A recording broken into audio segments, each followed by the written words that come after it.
सर्वेभ्यो नमः।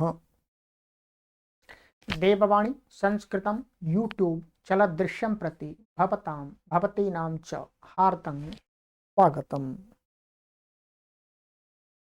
मित्रों, अष्टाध्यायी भाष्य प्रथमावृत्ति तृतीयः चतुर्थः अध्यायः तृतीयः पादः कक्षा संख्या 52वीं 52वीं कक्षा को आज पढ़ेंगे। ठीक है, चलिएगा पुस्तक को ओपन कर लीजिएगा। गत कक्षा में मैंने आपको यहाँ तक पढ़ा दिया था नक्षत्रेभ्यो बहुलम, जात अर्थ के सभी सूत्र पढ़ा दिए थे। शैषिक जो प्रथम अर्थ था जात उत्पन्न होना, उस अर्थ की सभी सूत्रों को पढ़ा दिया। अब शेष शैषिक अर्थ आगे आ रहे हैं। सूत्र है हमारे पास में कृत लब्ध कृत कुशलाः। कृत लब्ध कृत कुशलाः प्रथमा व्यक्ति बहुवचनान्तं समासः। कृतश्च लब्धश्च क्रीतश्च कुशलश्च कृत लब्ध क्रीत कुशलाः इतरेतर योग द्वंद्व। अनुवृत्ति इसमें आ रही है तत्र शेषे तद्धिता ज्ञाप्रातिपदिकात् प्रत्ययः परश्च। इन पदों की अनुवृत्ति आ रही है। ठीक है, अर्थः सप्तमी समर्थात् प्रातिपदिकात् कृत लब्ध क्रीत कुशल इत्येतेषु अर्थेषु यथाविहितं प्रत्ययो भवति। महर्षि पाणिनि कहते हैं कि सप्तमी समर्थ प्रातिपदिक से कृत, कृत का अर्थ है किया गया, लब्धः लब्ध, लब्ध का अर्थ है प्राप्त, क्रीत, क्रीत का अर्थ है खरीदा हुआ, कुशल, कुशल का अर्थ होता है निपुण। इन चार अर्थों में यथाविहित प्रत्यय होता है। सामान्य प्रत्यय जो प्रागदिव्य तोण से औत्सर्गिक तो अण हो जाता है इसी सूत्र से चारों अर्थों में, परंतु इसका अपवाद यदि शेषे सूत्र से आगे और तत्र जातः से पहले पहले सूत्रों में किसी शब्द से कोई प्रत्यय कहा है तो उस शब्द से वह प्रत्यय इस अर्थ में हो जाए। ठीक है, ये चार अर्थ हैं। सृघ्ने कृतः लब्धः क्रीतः कुशलो वा सृघ्नः। सृघ्न देश में किया हुआ कार्य कुछ या प्राप्त हुआ या कुछ खरीदा हुआ या कुशल, सृघ्न देश में जो कुशल है उसको कहने के लिए एक ही शब्द का प्रयोग हो रहा है सृघ्नः। तो यहाँ पर क्या प्रागदिव्य तोण जो सृघ्न से सृघ्न बन गया जैसा कि पहले बना दिया था। ऐसे ही माथुरः, तो मथुरायाम कृतः लब्धः क्रीतः कुशलो वा माथुरः, इसमें भी औत्सर्गिक अणु हो गया। एवं राष्ट्रे, इसी प्रकार से राष्ट्रीय।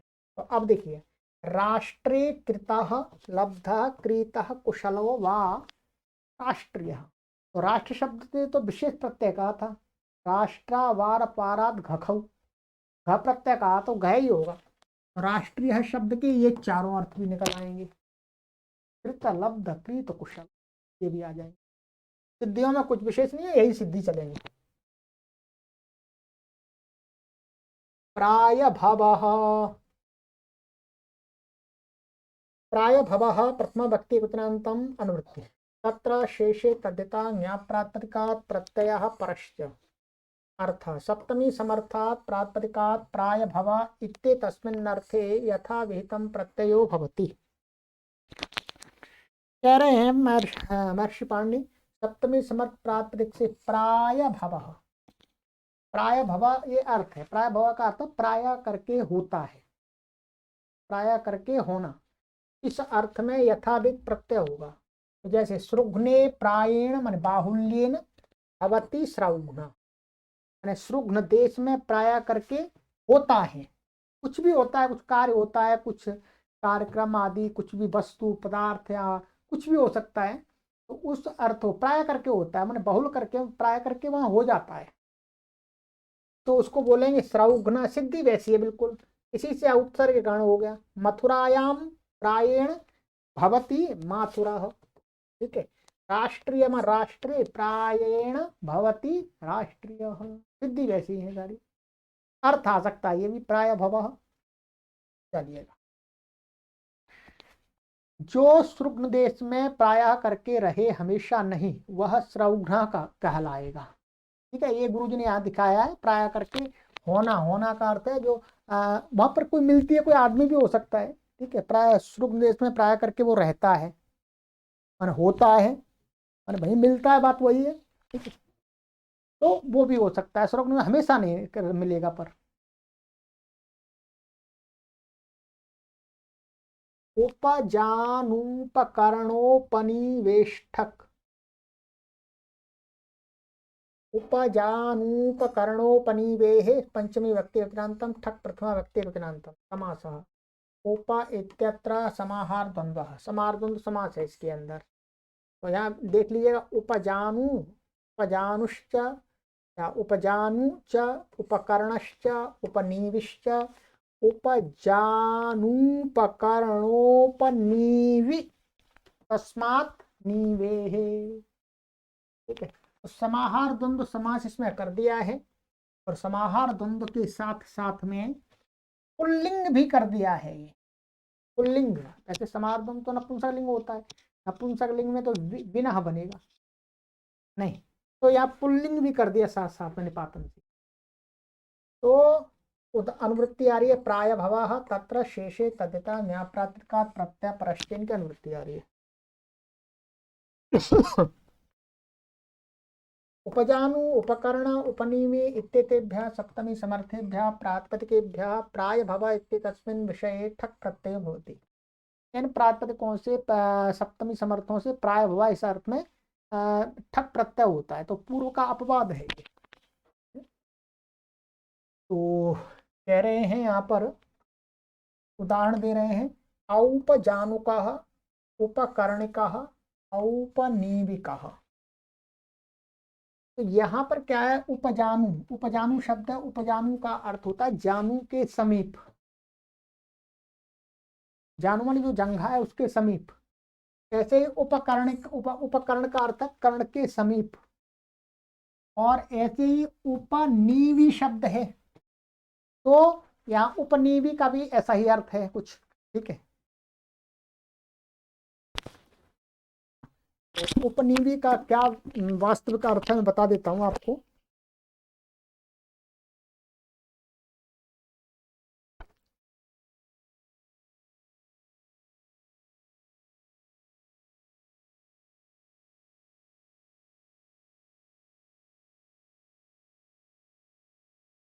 उपनीवी का अर्थ है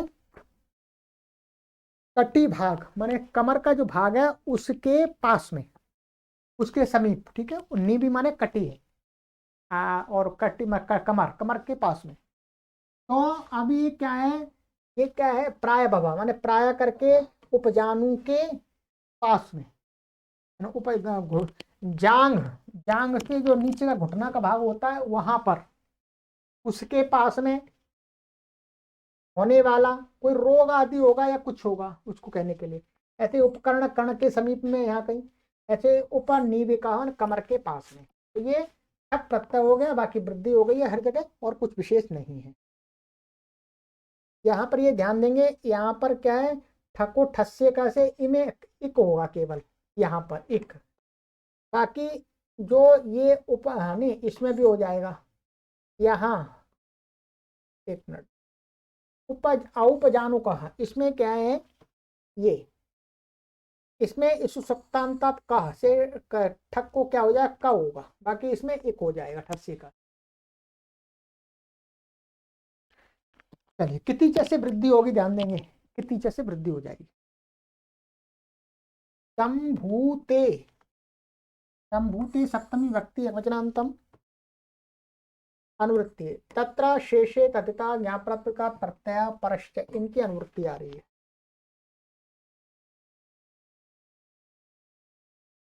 अर्थ, सप्तमी समर्थात् प्रातिपदिकात् संभूत इत्येतस्मिन् अर्थे यथा वेतम प्रत्ययो भवति। सप्तमी समर्थ प्रातिपदिक से संभूत, संभूत का अर्थ है पॉसिबल, संभव, तो संभव अर्थ में यथाभित प्रत्यय हो जाता है। तो सृग्ने संभवती सृग्न, मैं सृग्न देश में संभव है, इस अर्थ में। तो माने कोई भी व्यक्ति है सृग्न एषः, माने ये वहां पर संभव है सृग्न देश में।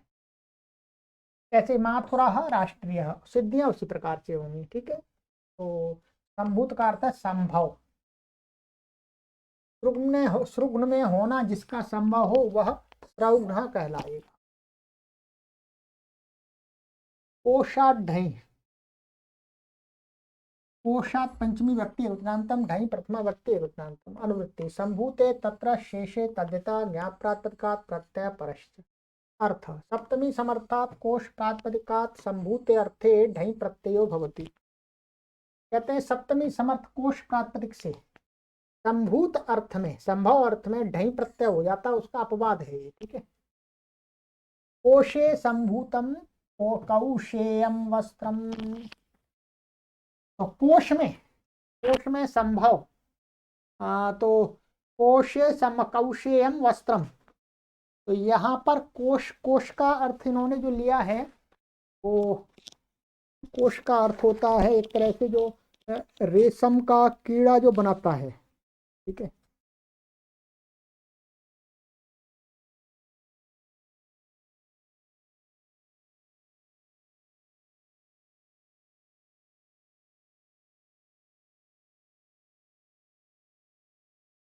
ये है आपका खोल विशेष है। खोल माने कोई वही होता है वास्तव में। तो एक जो रेशम का कीड़ा होता है वो उसको ऊपर से एक वो बनाता है, कठोर एक खोल बनाता है, कवर बनाता है, उसके अंदर रेशम मिलता है। ठीक है, तो उसी को कोश कहा गया है यहाँ पर। तो उस कोश में प्राय करके जो मिलने वाला कपड़ा है वो कौशेयम वस्त्रम कहलाएगा। तो यहाँ पर ढई प्रत्यय हो गया, ढ को ए हो गया, आदेश को वृद्धि होगी, तद्धितश्चामादे, तो कौशेयम वस्त्रम बन। चलिएगा देखते जाइएगा कितने कितने अर्थ हैं। जो मैंने अर्थ बताए थे वही अर्थ है सारे। कालात् साधु पुष्प्यत पच्यमानेषु, कालात् पंचमी व्यक्ति वचनांतम, साधु पुष्प्यत पच्यमानेषु सप्तमी व्यक्ति वचनांतम समास। इत्यत्र इतरेतर यो द्वन्द्वः। अनुवृत्तिः तत्र शेषे तद्यता ज्ञाप्रातिपदिकात् प्रत्यय परश्च। अर्थ काल विशेषवाचिभ्यः सप्तमी समर्थेभ्यः प्रातिपदिकेभ्यः साधु पुष्प्यत पच्यमान इत्येतेष्वर्थेषु यथावेतम प्रत्ययो भवति। कहते हैं काल विशेषवाची जो सप्तमी काल विशेषवाची होना चाहिए। ठीक है, उनसे सप्तमी समर्थों से क्या है, साधु माने अच्छा, पुष्प्यत काल होगा फलना, पुष्पित होना, अथवा पच्यमान का अर्थ पकना। इन अर्थों में यथाविध प्रत्यय हो जाता है। उदाहरण दे रहे हैं यहाँ पर गुरुजी, हेमंते साधु हैमंत, हेमंत ऋतु में जो साधु माने उचित है, कोई खाने का पदार्थ हो सकता है, कुछ भी हो सकता है, तो उस पदार्थ को बोलेंगे हैमंत, तो साधु अर्थ में हो गया।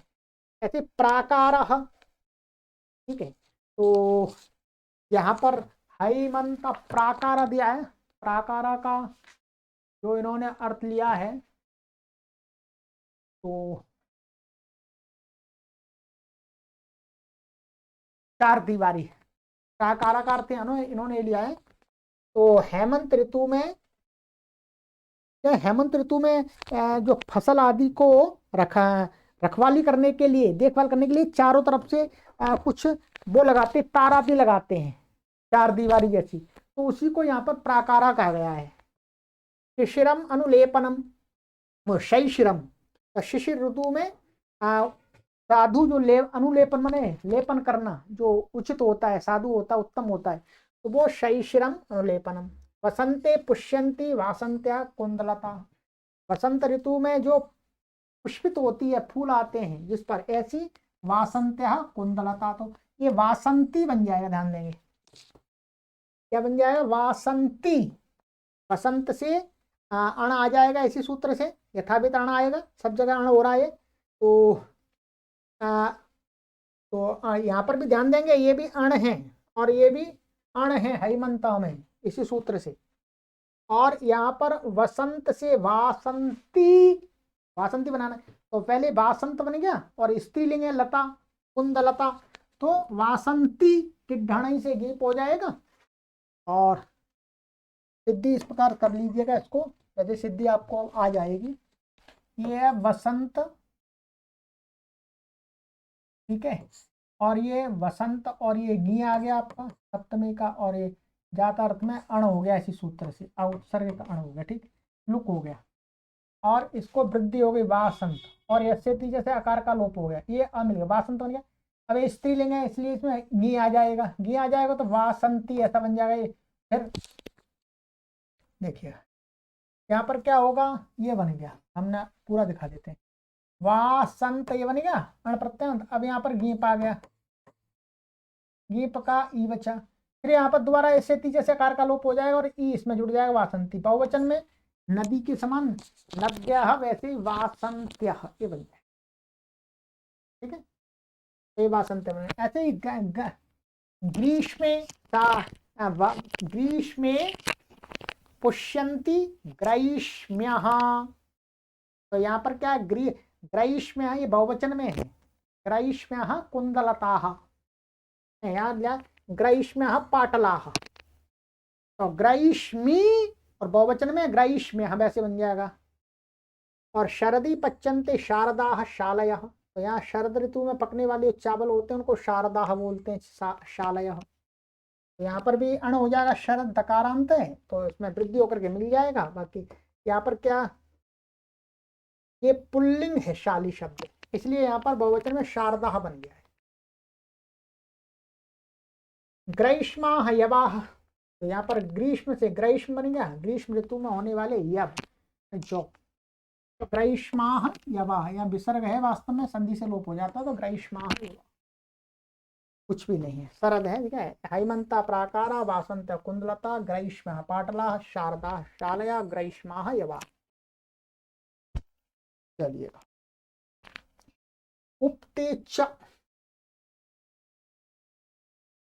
उपते सप्तमी व्यक्ति वचनांतम च अव्यपदम अनुवृत्ति कालात् तत्र शेषे तद्यथा न्याप्रातिपदिकात् प्रत्यय परश्च। अर्थ सप्तमी समर्थात् कालवाचिनः प्रातिपदिकात् उक्तार्थे यथा वेतम प्रत्यय भवति। सप्तमी समर्थ कालवाची काल विशेषवाची प्रातिपदिक से उक्तार्थे, उक्त का अर्थ होता है बोया, बोया हुआ, इस अर्थ में यथाविध प्रत्यय हो जाता है। हेमंते वास्तव में संधि से लोप हुए, हेमंते उप्यंते हैमंता, हेमंत ऋतु में जो बोए जाते हैं उनको बोलते हैं हैमंता यवाह। ऐसे ही ग्रीष्मे उप्यन्ते ग्रीष्माः व्रीहयः, सिद्धि बिल्कुल वैसी है, ठीक है, बस अर्थ बदल गया केवल। ग्रीष्म ऋतु में बोए जाने वाले चावल व्रीहि। आश्वयुज्या भूमि,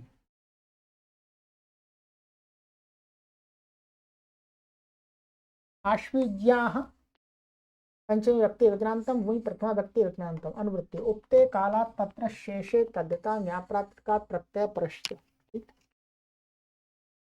अर्थ काल विशेषवाचिनः सप्तमी समर्थात् आश्वयुजी प्रातिपदिकादुक्तेर्थे भूमि प्रत्ययो भवति। कहते हैं काल विशेषवाची सप्तमी समर्थ आश्वयुजी, ये प्रातिपदिक है, ये आश्वयुजी प्रातिपदिक से उक्त मन बोने अर्थ, बोए हुए अर्थ में, बोना बोया है इस अर्थ में भूमि प्रत्यय होता है, पूर्व सूत्र का अपवाद है। तो आश्वयुज्याम उक्ताः आश्वयुजकाः माशाः, माने आश्वयुजकाः माशा माने माश का अर्थ उड़द।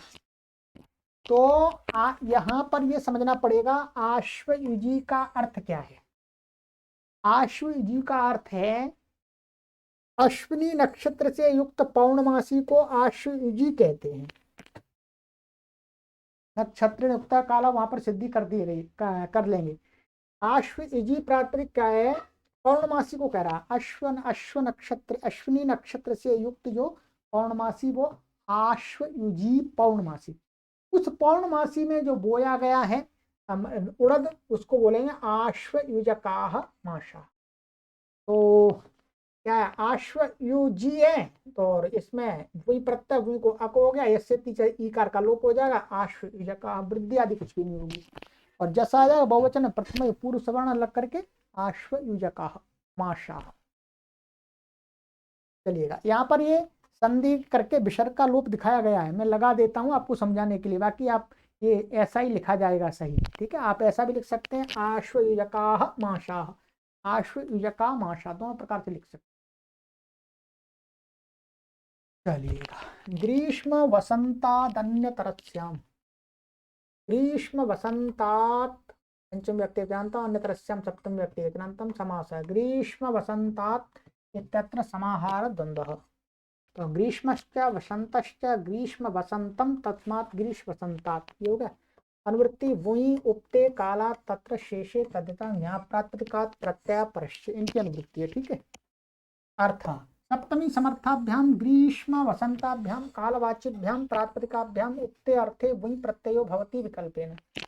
सप्तमी समर्थ ग्रीष्म और वसंत कालवाची, कालवाची है वास्तव में, इनसे क्या हो जाता है, प्रातिपदिक से उक्त अर्थ में वुई प्रत्यय होता है।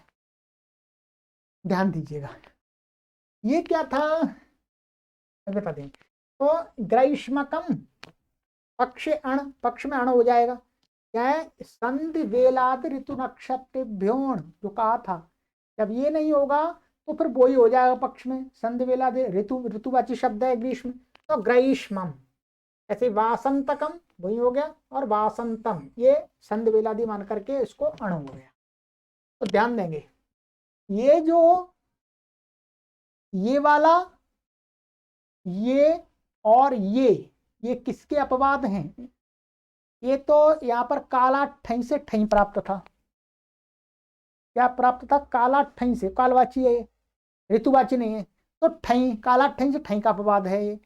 और ये है संध वेलाद ऋतु नक्षत्र भ्योण से अण का विकल्प कर रहा है, पक्ष पक्ष में वही भी हो जाएगा और अण भी हो जाएगा, ठीक है। तो उसका अपवाद कह सकते हैं, माने उसको नित्य प्राप्त था अण, तो विकल्प कर दिया। चलिएगा, ये हो गया।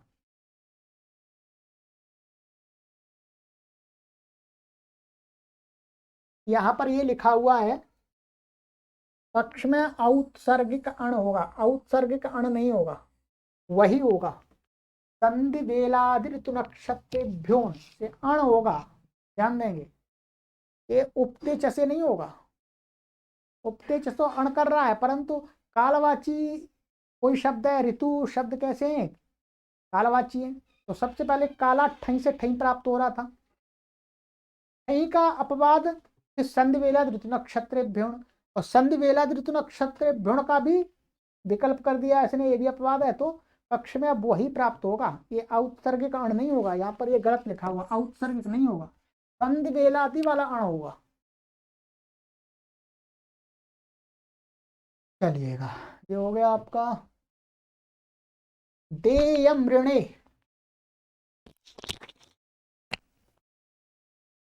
देयम प्रथमा व्यक्ति विकनांतम ऋणे सप्तमी व्यक्ति विकनांत, अनुवृत्ति काला तत्र शेषे तद्यथा ज्ञाप प्रातिपदिका प्रत्यय परश्च। अर्थ, सप्तमी समर्थात् कालवाचिनः प्रातिपदिकात् देयम् इत्येतस्मिन्नर्थे ऋणे विधेये यथावेतं प्रत्ययो भवति। सप्तमी समर्थ कालवाची प्रातिपदिक से देयम, देना, देने योग्य, इस अर्थ में, और वो देने योग्य क्या होना चाहिए, ऋण होना चाहिए, तो ऋण अभिधेय होगा, तो यथाविध प्रत्यय जो जिससे विधान किया गया वो प्रत्यय हो जाए। वैशाखे देयम ऋणम वैशाखम, ठीक है, तो वैशाख,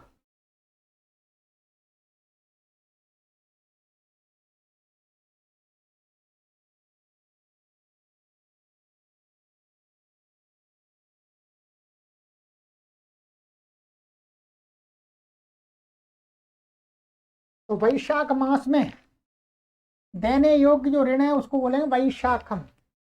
मासे देयम ऋणम मासिकम, और आर्धमासिकम, अर्धमासे देयम ऋणम आर्धमासिकम सांवत्सरिकम। यहां पर कह रहे हैं कि सांवत्सरिकम इत्यत्र कालाठ्ठञ इत्यनेन विहितः शैक्षिकष्ठञ भवति। ये जो सांवत्सरिक है, देयम अर्थ में क्या है, ये भी है वास्तव में, ये भी एक ऐसा कालवाची है मास, और अर्धमास ये भी कालवाची है, ठीक है। और संवत्सर शब्द है वो भी है, तो काला ठई से ठई होगा यहाँ पर, इतने न ठई भैया ठई हो जाएगा इन तीनों में, देयम अर्थ में, ठीक है। और यत्तु, और कह रहे हैं आगे एक सूत्र आ रहा है 50वां, संवत्सराग्रहायणीभ्याम ठंच,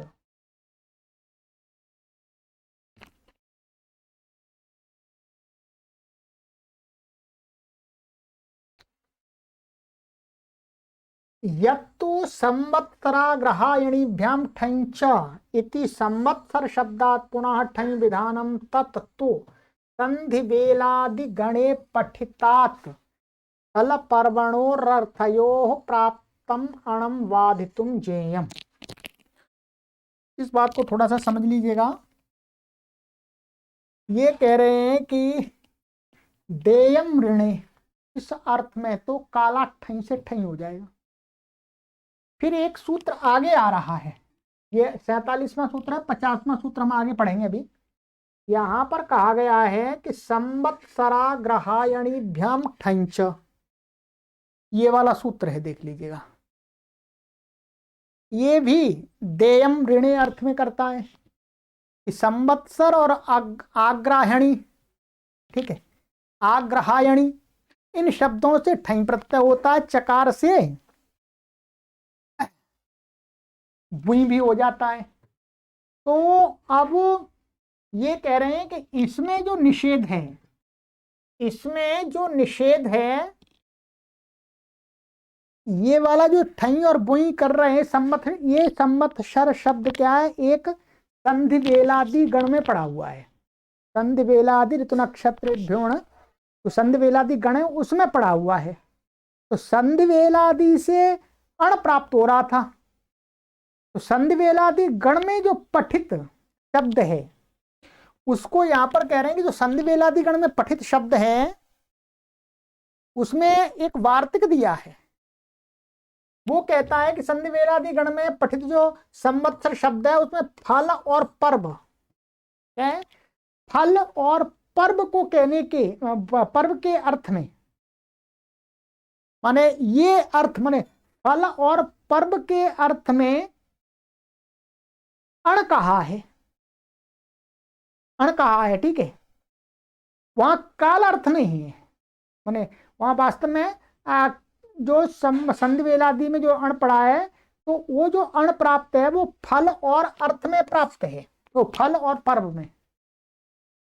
तो उसी का अपवाद आगे संवत्सराग्रहायणीभ्याम ठंच, तो वहां पर फल और पर्व अर्थ में क्या है, देयम ऋणे, देयम ऋणे इस अर्थ में क्या है, संसित से संधि वेलादि गण वाले जो ये अण प्राप्त था उसका अपवाद ठई और बुई कर दिया।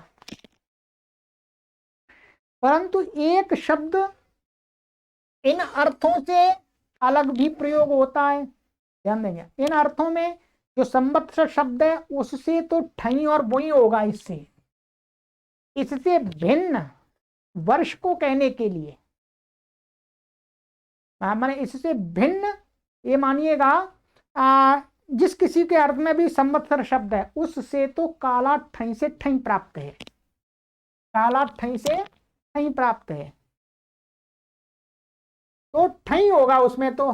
और बाकी इस ये जो निषेध का ये अपवाद है, ठई और बुई करेगा, ये करेगा इस अर्थ को कहने के लिए संधि वेलादि अण की प्राप्ति, बस इतना कहना है इनका। तो ये हो गया। तो इसलिए यहां पर तो संवत्सरे देयम ऋणम, फल और पर्व अर्थ नहीं यहां पर।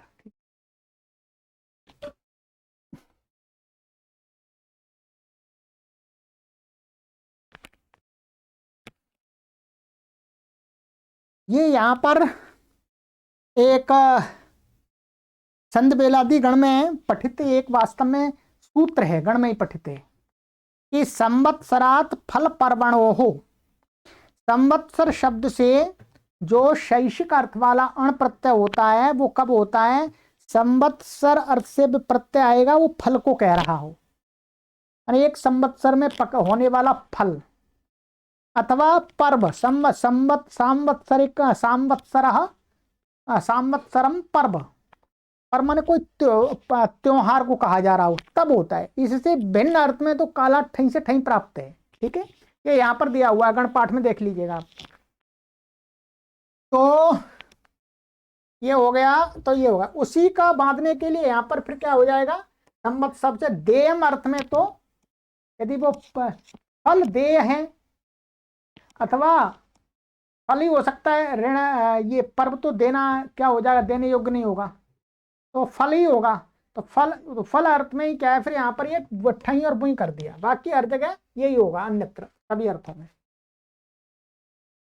फल और पर्व से भिन्न अर्थों में, शैक्षिक अर्थों में क्या है? देयम अर्थ होगा तो देने योग्य, तो क्या हो जाएगा आपका? ठई होगा, काला ठई से। और ये हो गया।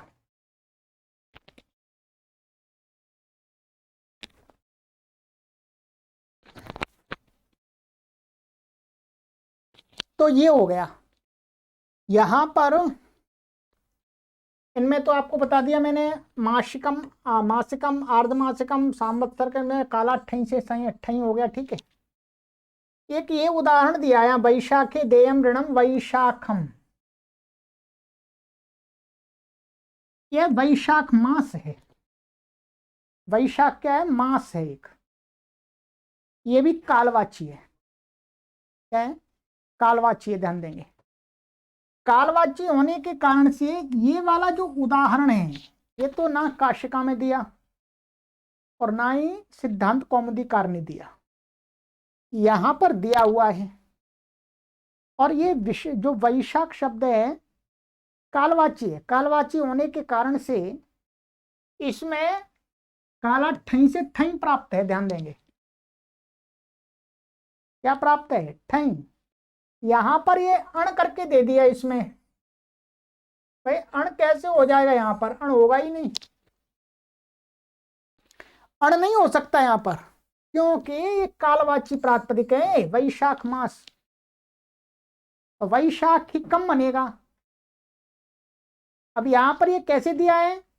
इसको तो हमने सब जगह देखा है, पर इसका कोई समाधान नहीं है, इसलिए इसको यहां से हटा ही देना चाहिए। यदि बनेगा तो काला ठई से ठई होगा, तो वैशाखिकम बनेगा, वैशाखम नहीं बनेगा। काशिका में भी ये उदाहरण नहीं दिया है वास्तव में, और ना सिद्धांत कौमुदीकार ने दिया है। तो यहाँ पर इसको आप हटा देंगे तो बढ़िया है। ये बाकी सभी उदाहरण बाकी मैंने समझा दिया, ठीक है। चलिएगा, तो यहाँ पर गुरुजी ने लिख तो दिया है, वैशाख मास में जिस ऋण को लौटा देना वह वैशाखम ऋणम होगा। तो वैशाखम ऋणम नहीं होगा, वैशाखिकम ऋणम होना चाहिए, ठीक है, ठई होगा। चलिएगा,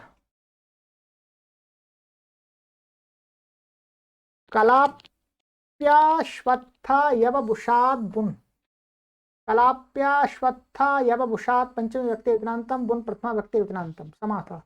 कलाप्या इत्यत्र समारोह द्वंद्व, समारोह द्वंद्व समास है इसमें। तो इसमें कलापिश्च अश्वत्थश्च यवभुषश्च यवभुषम तस्मात् यवभुषात्, ऐसा विग्रह कर देंगे, उसका पदच्छेद। अनुवृत्ति देयम ऋणे काला तत्र शेषे तद्यथा न्याप्रातकात् प्रत्यय परश्चे, इनकी अनुवृत्ति आ रही है, ठीक है। चलिएगा, अर्थ कलापी अश्वत्थ यवभुष इत्येतेभ्यः कालवाचिभ्यः सप्तमी समर्थेभ्यः प्रातिपदिकेभ्यो वुन् प्रत्ययो भवति देयम ऋणे इत्येतस्मिन् विषये। कहते हैं ये सभी शब्द क्या है? कालवाची हमें लेने हैं, ठीक है। सप्तमी समर्थ से वुन प्रत्यय होगा देयम ऋणे इस अर्थ में, तो देयम ऋणे का ये अपवाद है। अब गुरुजी बता रहे हैं ये कालवाची शब्द कैसे बन जाएंगे। जो कलापी तो मोर को बोलते हैं, तो कह रहे हैं यस्मिन काले मयूराः कलापिनो भवन्ति सः कलापी कालः।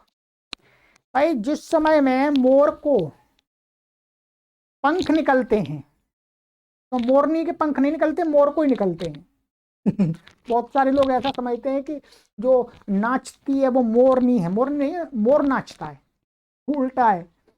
तो मोर के जब पंख निकलते हैं तब उसको कलापी बोलते हैं। तो जिस काल में पंख निकलते हैं उस काल को भी उसी कलापी शब्द से कहा जाता है, इसलिए वो कलापी शब्द कालवाची बन गए।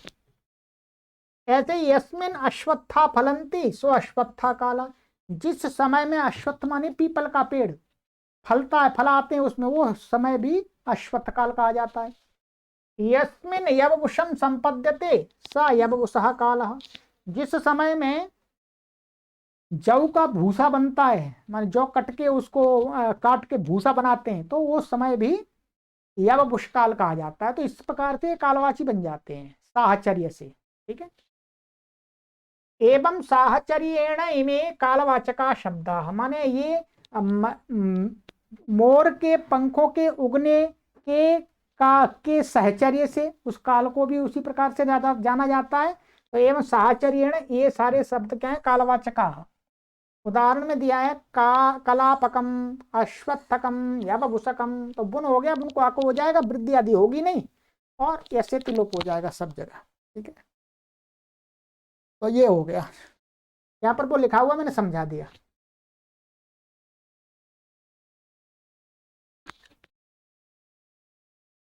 कलापी मयूर का वाचक है, एवं अश्वत्थ शब्द वृक्षवाची है। यवपुष शब्द यव के भूसे का वाची है, सो ये कालवाची नहीं थे, अतः प्रकृत सूत्र से प्रत्यय नहीं हो सकता था। पुनः यहाँ ये शब्द साहचर्य से कालवाची ही लिए हैं। जिस समय मोरों के पंख निकलते हैं वह काल कलापी, एवं जिस समय अश्वत्थ पीपल पकता है, फलता है, वह काल अश्वत्थ, तथा जिस समय यव का भूषण बुस निकाला निकाला जाए वह काल यवपुष काल कहता है। इस प्रकार ये सब कालवाची शब्द हो गए।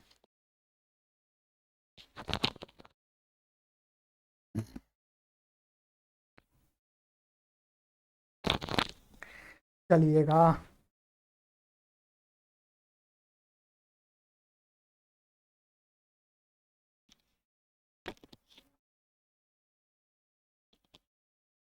ग्रीष्मावर समाद वुई, ग्रीष्मावर समाद पंचमी व्यक्ति एक वचनांतम, वुई प्रथमा व्यक्ति एक वचनांतम।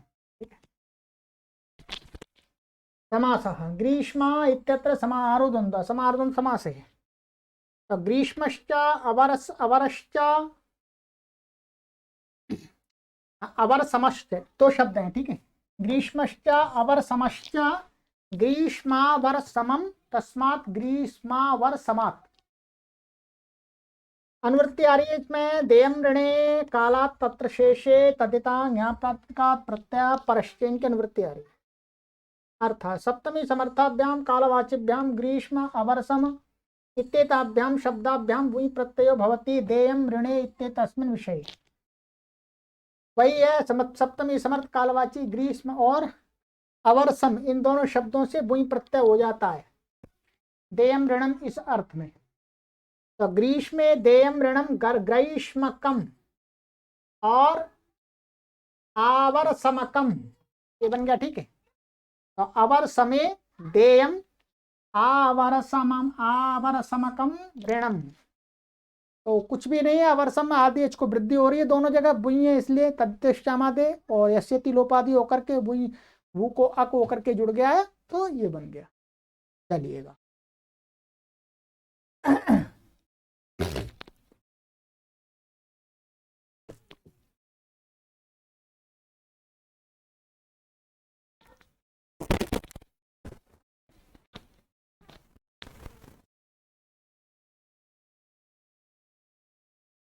अवरसम का यहाँ पर अर्थ लिया है, अवरसम अर्थ होता है उत्तरवर्ती वर्ष, माने आगे वाला वर्ष।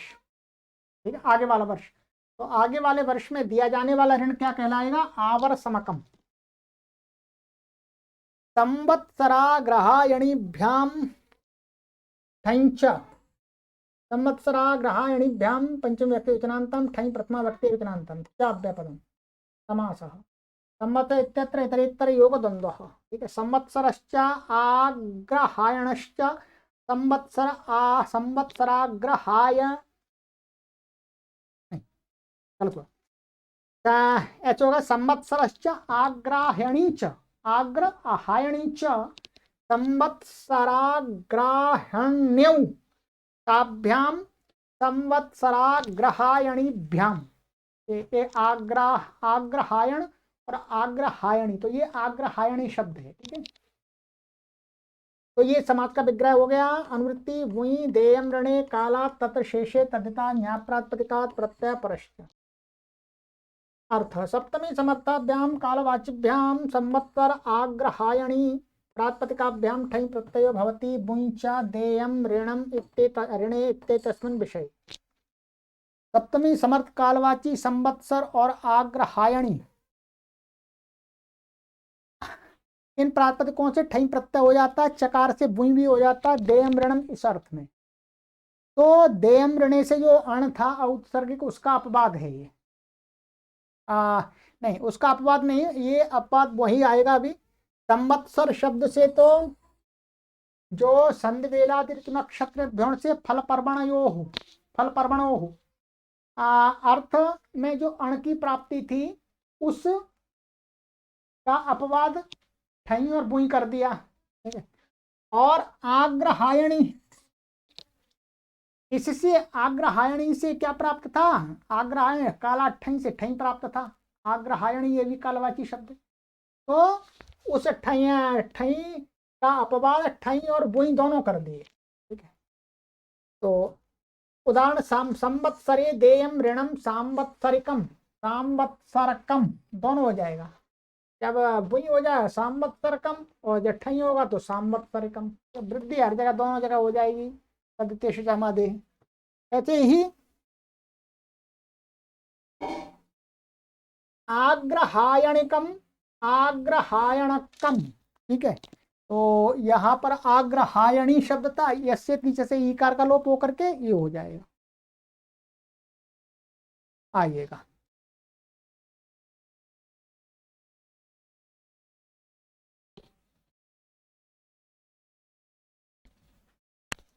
तो यहाँ पर जो आग्रहायणी जो शब्द दिया है, उसका अर्थ दिया है यहाँ पर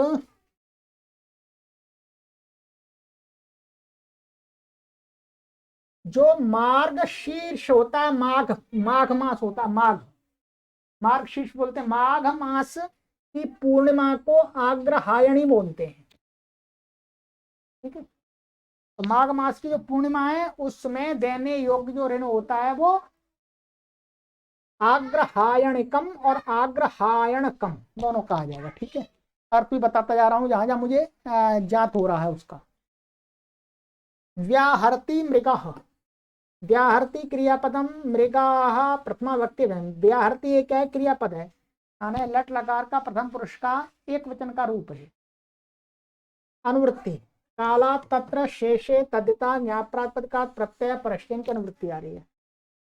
अर्थ कालवाचिनः सप्तमी समर्थात् प्रातिपदिकात् व्याहरति मृग इत्येतस्मिन् विषये यथा विहितं प्रत्ययो भवति।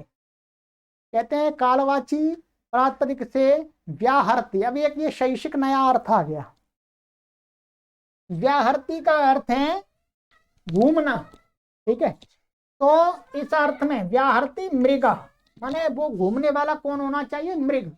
मृग का अर्थ होता है यहाँ पर पशु, जंगली पशु, जंगल में रहने वाले पशु को यहाँ पर मृग कहा है।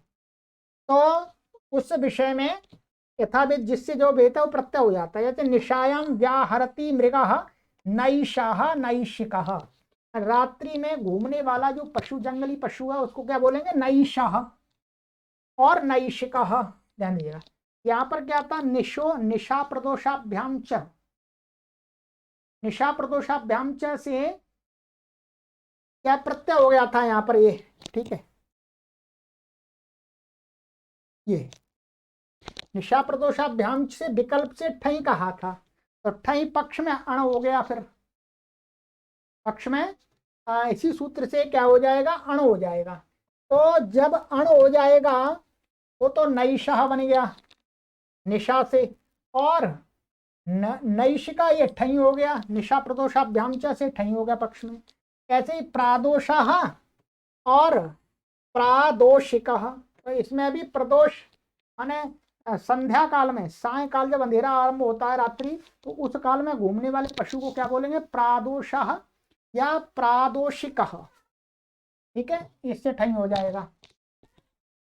तो बस इतना ही है। अब यहाँ पर गुरुजी ने एक टिप्पणी दी है, उसको देख लीजिएगा। यहाँ पर मृगा पर, इस सूत्र में मृग शब्द सामान्य रूप से समस्त जंगली प्राणियों के लिए प्रयुक्त हुआ है। सभी जंगल के प्राणी, चाहे शेर हो, खरगोश हो, चीता हो, भालू हो, कुछ भी हो, ठीक है, भैंस, सुअर आदि सब के लिए।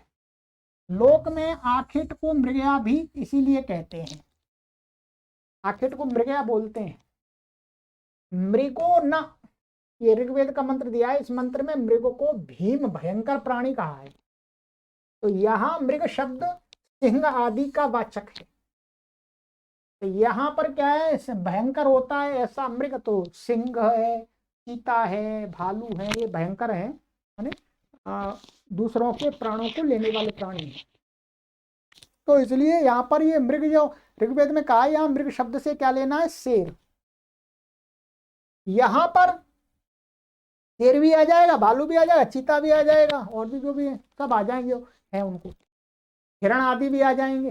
ठीक है, नील गाय है वो भी आ जाएगी। चलिए, तो सामान्य कुछ भी विशेष नहीं। तो ये एक सही अर्थ हो गया व्याहर्ति मृगः। तदस्य सोढ़म,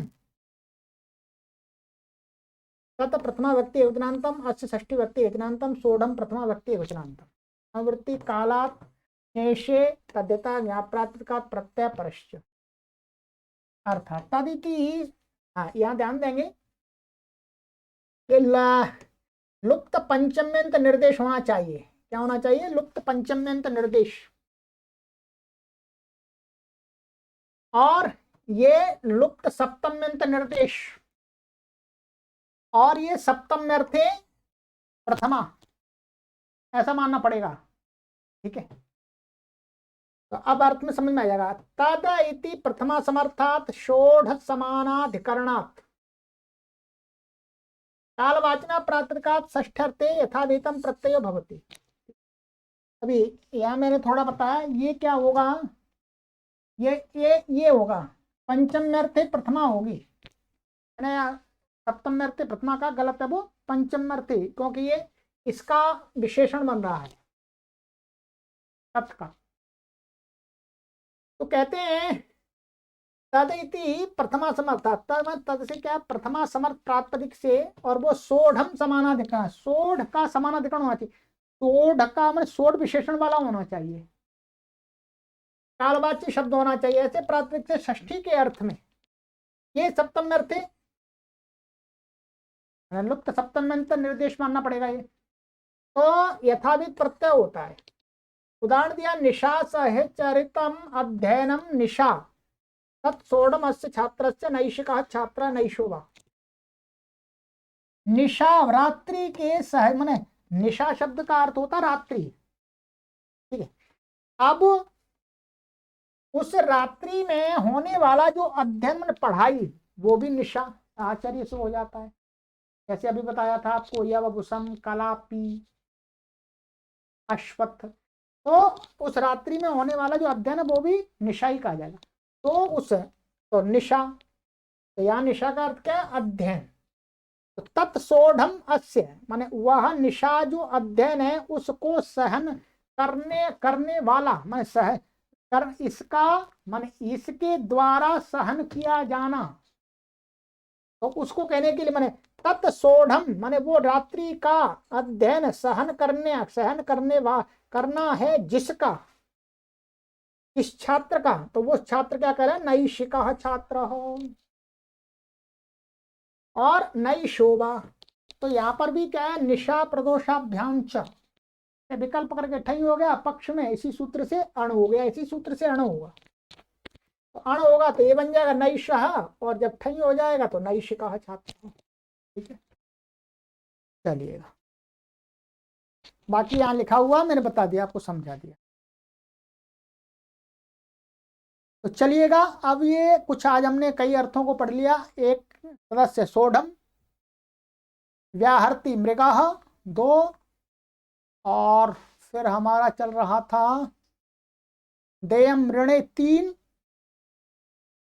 और उपते च 4 और 4 3 अर्थ हैं साधु पुष्पद पच्च पच्यमान 4 और 4 3 7 और संभूते 8 और प्राय भव 9 और कृत लब्ध कृत कुशलाः 4 13 13 आज शैक्षिक 13 अर्थ पढ़ लिए हमने। ठीक है, चलिएगा। बाकी अब सरल है, आप पहले यदि पाठ को देखते हैं स्वयं तो भी आपको, मुझे विश्वास है कि आपको 99% समझ में आ जाएगा। अब आप आगे पढ़ सकते हैं अपने आप भी, और मेरी वीडियो को भी देखते रहिएगा। जहाँ पर कुछ आपको कठिनता होती है तो उसको समझने में सहायता मिलेगी। बाकी अब मुख्य कार्य आपका है। चलिए आगे की कक्षा में मिलते हैं। सर्वेभ्यो नमः।